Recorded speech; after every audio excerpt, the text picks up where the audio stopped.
오늘도 예배 자리에 오신 여러분을 환영하고 축복합니다. 어제 저희는 우리 제2땅굴 또 통일전망대 군사 분계선을 다녀왔어요.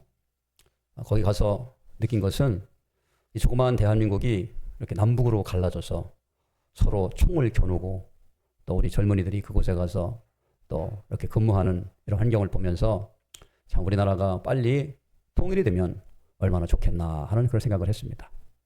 그리고 차로 정말 이 휴전선에서 한 10여 분만 가도 북한에 있는 마을들을 보게 되는데 그곳에는 예전에 많은 교회들이 있었고 우리 예수 믿는 사람들도 많이 있었습니다. 특별히 우리 감리교회는 이 강원도 지역이 감리교회가 많았습니다. 그런데 지금은 이렇게 휴전선이 딱 가로막혀져서 남쪽에 있는 교회들은 또 여전히 예배를 드리고 하지만 북쪽에 있는 이 교회는 다 사라져 버렸어요. 우리 현재 상황으로 북쪽에 옛날 남북이 갈라지기 전에 북한에 있었던 교회들을 이렇게 모아가지고 한 연회를 만들었어요. 그 이름을 서부연회라 그럽니다. 그리고 각 교회 주소지도 있고 그 자료를 가지고 있어서 조직이 되어 있습니다. 물론 지금은 없는 조직이지만 벌써 이 6.25 전쟁 전 해방 전에 있었던 그 조직을 가지고 앞으로 통일이 되면 그때 있었던 그 교회 그 터에 우리 감리교회가 교회를 짓고 목회자를 보내고 하겠다고 하는 그런 계획으로 그런 조직을 만들었어요. 그러니까 지금 현재 서부연회 감독도 세워져 있습니다. 자, 우리 교회는 이처럼 꿈과 소망을 가지고 달려가는 거죠. 오늘 읽은 이 성경 말씀은 바울 사도가 감옥에 갇혀있는 상황에서 에베소 교회 교인들에게 전하는 말씀입니다. 우리 사람이 또 살아갈 때 많은 어려움을 겪게 되고 또 도전을 받게 됩니다. 나라도 마찬가지예요. 나라도 한 나라가 이렇게 세워져 가지고 역사를 이어져 갈 때 외부로부터 많은 침범을 받게 되기도 합니다. 그런데 개인이나 나라나 더 중요한 것은 외부의 적보다 더 중요한 것은 내부의 적이 훨씬 더 치명적이고 위험합니다.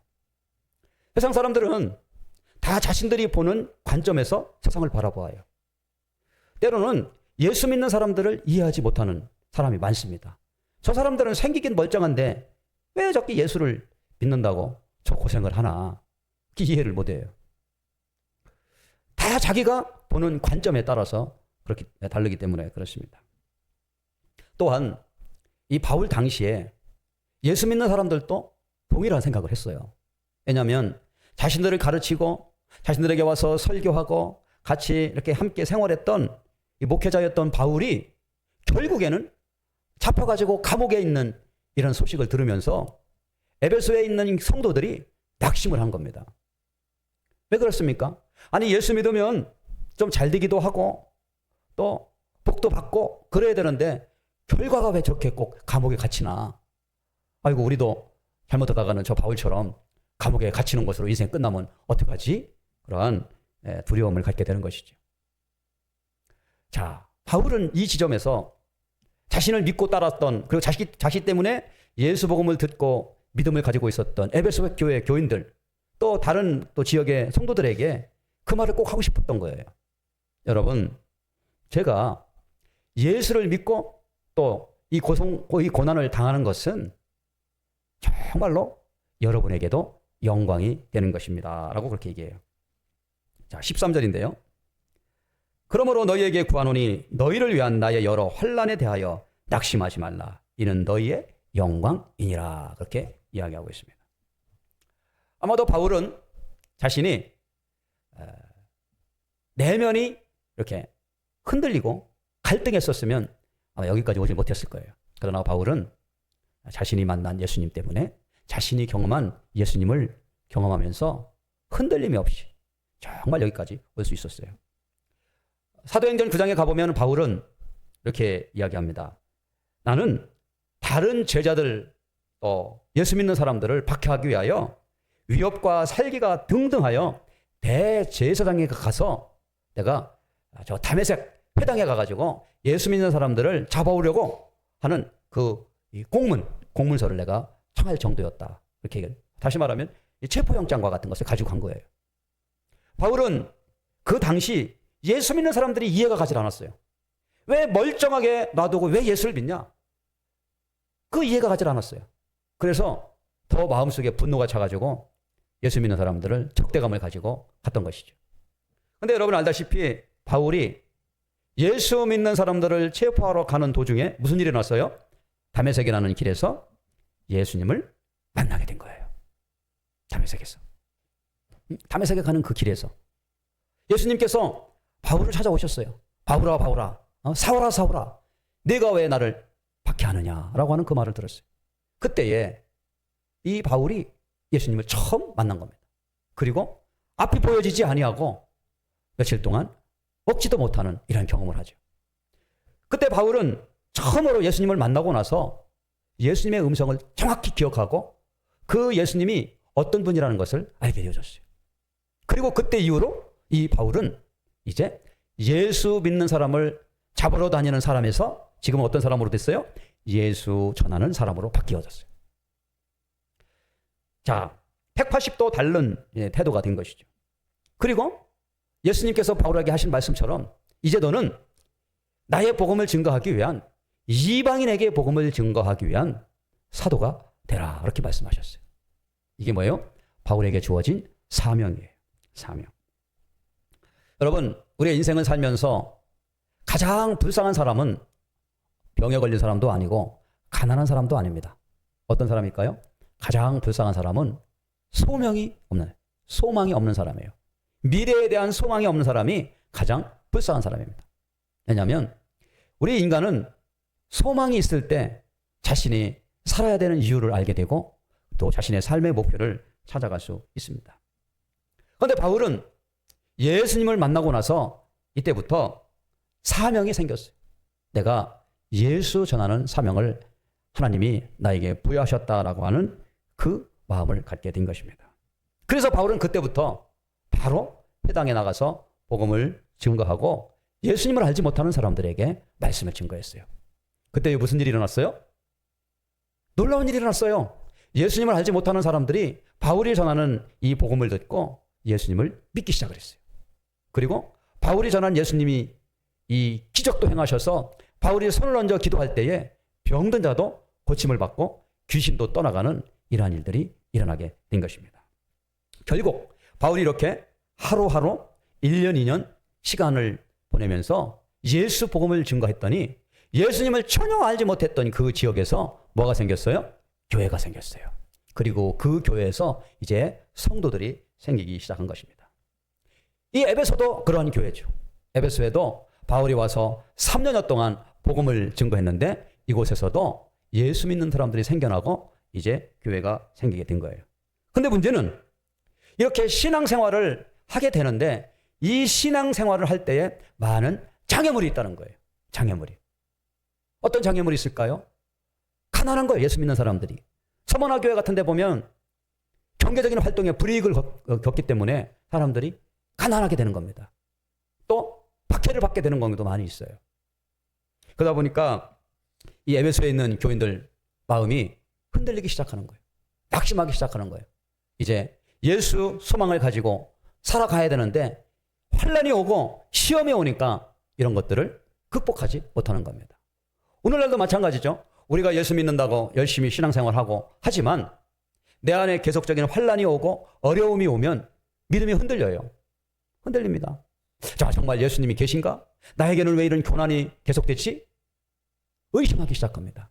하나님의 약속을 의심하기 시작하고 내면의 갈등이 느끼기 시작하는 거예요. 그런데 이럴 때에 우리에게 중요한 것은 하나님의 말씀을 붙들고 가는 것입니다.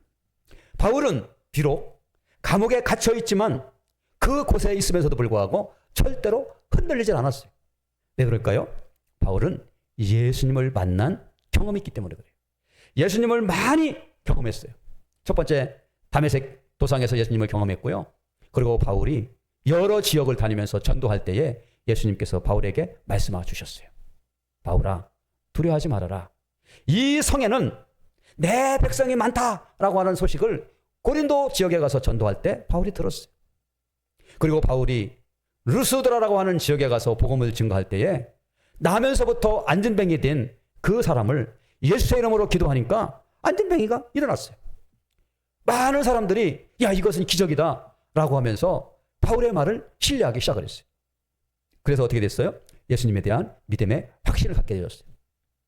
학교에서 신학을 공부하고 성경을 공부한 사람도 믿음이 생기지만 사실은 자기가 큰 체험을 한 사람이 믿음이 더욱 빨리 자라고 성장하게 되는 것을 보게 됩니다. 내가 불치병이 걸렸다. 그런데 하나님께서 내가 기도할 때, 또 어떤 분이 기도할 때 나의 병을 고쳐주셨다라고 하는 그러한 경험을 하게 되면 이 사람의 마음은 흔들리질 않아요. 그렇기 때문에 우리는 바울의 이러한 이 신앙의 여정을 살펴보면서 중요한 것이 뭐냐면 하나님을 만나고 경험하는 것이 가장 중요합니다. 어려움 가운데 있을지라도 하나님을 만나면 흔들리질 않아요. 왜? 하나님이 확실히 나와 함께 한다는 것을 알기 때문에 그런 것이죠. 자, 다 같이 한번 성경 말씀을 읽어보겠습니다. 3절입니다. 시작. 곧 계시로 내게 비밀을 알게 하신 것은 내가 먼저 간단히 기록함과 같으니. 바울이 이렇게 믿음의 사람이 되고 자신의 청춘을 바쳐서 사도로서 생활할 수 있었던 것은 하나님이 자기에 주신 계시, 다메섹에서 만났던 그 말씀, 여러 선교 지역에서 만났던 하나님의 음성, 하나님의 기적, 이것을 경험하면서 흔들리지 않은 거예요. 그리고 또 놀라운 것은 하나님께서 바울을 통하여 깨닫게 하신 하나님의 위대한 계획, 비밀, 이런 것을 말하고 있어요. 두 번째로 바울이 흔들리지 않은 것은 4절인데요. 시작. 그것을 읽으면 내가 그리스도 비밀을 깨닫는 것을 너희가 알 수 있으리라. 5절. 이제 그의 거룩한 사도들과 선지자들에게 성령으로 나타내신 것 같이. 성령으로 바울을 하나님이 인도해 주셨어요. 성령. 이 세상에 그 무엇보다도 하나님의 영으로 감동된 사람은 흔들리지 않습니다. 마음이 왔다 갔다 하질 않아요.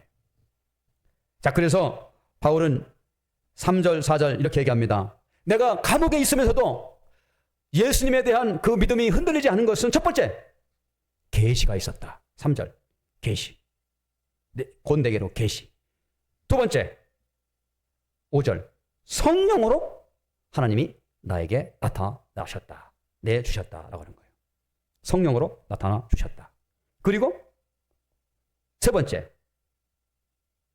예수 안에서 함께 상속자가 되고 함께 지체가 되고 함께 약속에 참여하는 자가 되었다라고 하는 믿음을 갖게 된 거예요. 여러분, 우리는 아직 눈으로 보이지 않는 하나님을 믿으며 가고 있어요. 많은 사람들이 우리와 똑같습니다. 그럼에도 불구하고 그 사람들이 우리보다 믿음이 뛰어난 것은 이러한 약속의 말씀을 붙들고 기도하고 나가기 때문에 그런 거예요. 함께 상속자가 되었다. 6절에 나오잖아요. 함께 상속자가 되었다. 함께 지체가 되었다. 함께 약속에 참여하는 자가 되었다라고 하는 거예요. 이게 어떤 의식입니까? 소명을 가지고 달려가는 사명자의 모습이에요. 내가 혼자 어떤 철학과 사상에 빠져가지고 막 가는 게 아니고 하나님이 나와 함께 하신다고 하는 믿음이 우리를 세우는 겁니다. 그래서 예수 믿는 사람은 가장 중요한 것은 하나님의 약속의 말씀을 붙들고 나가는, 이게 중요해요. 그렇기 때문에 바울은 비록 감옥에 갇혀 있지만 흔들리지 않는 겁니다. 오히려 반대로 바울이 감옥에 갇힘으로 에베소에 있는 교인들이 낙심하는 거예요. 우리를 가르쳤던 스승이 저렇게 감옥에 갇혀 있으나 아이고 어떻게 하지? 예수님도 도와주질 않나 봐. 우리가 믿는 게 잘못 믿는 거 봐. 이렇게 오해하게 되는 것이죠. 그때에 바울은 그 에베소에 있는 교인들을 향해서 얘기하는 겁니다. 여러분, 시험을 당한다 할지라도 흔들리지 마십시오. 환난을 당한다 할지라도 두려워하지 마십시오. 라고 얘기하죠. 예수님께서도 말씀하셨습니다. 강하고 담대하라. 내가 세상을 이겨노라. 너희가 시험을 당하고 환난을 당한다 할지라도 두려워하지 말아라. 내가 세상을 이겼다라고 말하는 거예요. 예수님이나 바울이나 베드로나 우리의 믿음의 모든 선배들도 동일한 말을 해요. 동일한 말합니다. 두려워하지 말라. 담대하라. 그렇게 말해요. 특별히 우리가 지금 사도행전 말씀을 새벽에 이제 마쳤는데요. 사도행전 27장에 가보면은 바울이 가이사라에서 제수의 몸으로 이제 로마로 가게 되는데 그 배로 가게 되는데요. 그 배가 큰 태풍을 만나가지고 보름 동안 그냥 해도 달도 보이지 않는 암흑 속에서 보내게 됩니다. 배가 그냥 파손될 정도로 뭐 먹지도 못하고 이제 죽는구나라고 이렇게 배에 탄 사람들이 생각하고 있었을 때에 하나님께서 사자를 보내주셔서 바울에게 이렇게 얘기하는 거예요. 두려워하지 말아라. 안심하라. 네가 가이사 앞에 서게 될 것이다. 그렇게 말하는 거예요. 바울은 이러한 경험을 통해서 하나님이 정말 나와 함께 하고 있구나. 흔들리질 않는 거예요. 밥을 못 먹어도, 감옥에 있어도, 누구에게 폭행을 당해도 흔들리질 않아요. 결국 중요한 것은 뭡니까? 우리 가운데 있는 믿음의 확신이 중요한 것이죠. 자, 더더욱더 중요한 것은 뭐냐면 하나님의 위대한 계시와 비밀이 자기에게 있다는 거예요. 9절 봅시다. 시작. 영원부터 만물을 창조하신 하나님 속에 감추어진 비밀의 경륜이 어떠한 것을 드러내게 하려 하심이라. 예수님도 십자가에 죽으시면서도 육신은 고통스러웠지만 그 과정 가운데도 우리 예수님이 포기하지 않은 것은 뭐냐면 하나님의 구원의 비밀이 있었기 때문에 그런 거예요. 하나님의 구원의 비밀이. 예수님을 믿고 따랐던 많은 순교자들도 육신의 고통과 엄청난 그러한 고통을 몸소 겪었지만 오늘 여기 말씀과 같이 만물, 영원부터 만물을 창조하신 하나님 속에 감추어진 이 비밀, 예수 십자가로 이루어지는 이 구원의 비밀, 이것이 확실했기 때문에 흔들리지 않게 된 것입니다.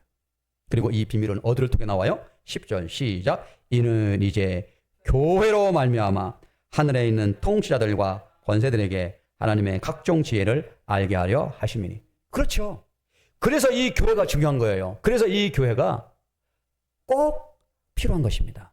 왜냐하면 이 교회를 통해서 예수 그리스도의 복음이 증거되기 때문에 그런 것입니다. 교회가 아니면 예수님에 대해서 누가 얘기합니까? 교회에서 성경 말씀을 가르치고 교회에서 오늘 우리처럼 또 설교하고 성경을 가르치고 기도하고 이 모든 것이 다 교회를 통해 이루어지는 거예요. 교회를. 그러니까 지금 교회가 중요한 거예요. 에베소에 있는 이 교인들, 이 교회가 중요한 겁니다. 하나님은 여기 나와 있는 것처럼 각종 지혜를 교회를 통해서 알게 하셨다는 얘기예요. 나라도 없어집니다. 세계도 없어져요. 국제기구도 없어집니다. 다 없어져요. 나중에는. 남는 게 뭐가 남아요? 교회만 남아요. 교회만. 이게 성경에 말하고 있는 말이에요. 교회만. 왜? 하나님이 교회를 통하여 각종 지혜를 알게 하셨기 때문에 그런 것이죠. 그러므로 어떻게 알아? 교회 가운데 있는 에베소 교회 교인들이요, 당신들을 가르치고 목회했던 바울이 감옥에 갇혔다고 낙심하지 말아라.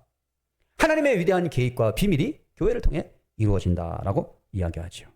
12절 시작. 우리가 그 안에서 그를 믿음으로 말미암아 담대함과 확신을 가지고 하나님께 나아감을 얻느니라. 그렇습니다. 예수 그리스도 구원과 교회를 통한 하나님의 비밀이 우리 마음 가운데 있으면 흔들리질 않는 거예요. 그리고 담대함과 확신을 가지고 나아가게 되는 겁니다. 예수 믿는 사람 중에도 믿음이 담대한 사람과 확신 있는 사람은 뭔가 해요. 그 교회도 뭔가 이루어갑니다. 그러나 믿음도 없고 확신도 없고 이리저리 흔들리는 사람과 흔들리는 교회는 아무것도 못해요.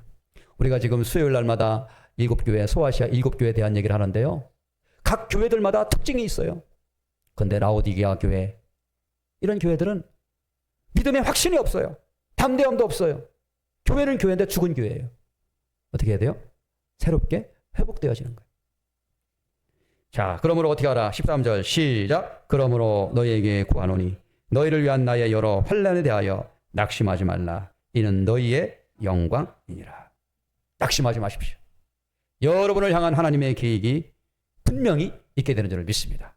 내가 지금 나를 볼 때에는 아무 보잘것이 없고 정말 나 같은 거 하나님이 기억이나 하시나, 나 같은 사람을 하나님이 알기나 하시나 이렇게 생각할지 모르지만 아닙니다. 왜냐하면 하나님은 저와 여러분 각자 한 사람 한 사람을 아주 귀하게 여기셔요. 왜 그럽니까? 그것은 예수 그리스도의 핏값으로 사셨기 때문에 그래요. 예수님의 생명을 바쳐서 산 생명이기 때문에 구원자이기 때문에 그렇게 우리를 잊지 않으십니다. 오늘 이 말씀과 같이 흔들리지 않는 그러한 믿음의 사람, 낙심하지 않는 믿음의 사람. 그리고 아주 중요한 말이 여기 있어요. 이는 너희의 영광이니라. 그렇게 이야기하고 있어요. 우리는 이 세상의 그 누구보다도 특혜 중에 특혜를 받은 사람이에요. 왜요? 아까 말한 것처럼 예수 안에서 함께 상속자가 되고 함께 지체가 되고 하나님의 약속에 참여하는 자가 되기 때문에 그렇습니다. 그리고 각종 지혜의 비밀을 아는 사람이 되기 때문에 우리는 또 낙심하지 아니하고 하나님 앞에 영광을 드리게 되는 그리스도의 자녀가 된 줄 믿습니다. 영적인 자존심을 가지고 오늘도 이 약속의 말씀을 붙들고 한 주도 또 시작하는 저와 여러분 되기를 축원합니다. 기도합시다.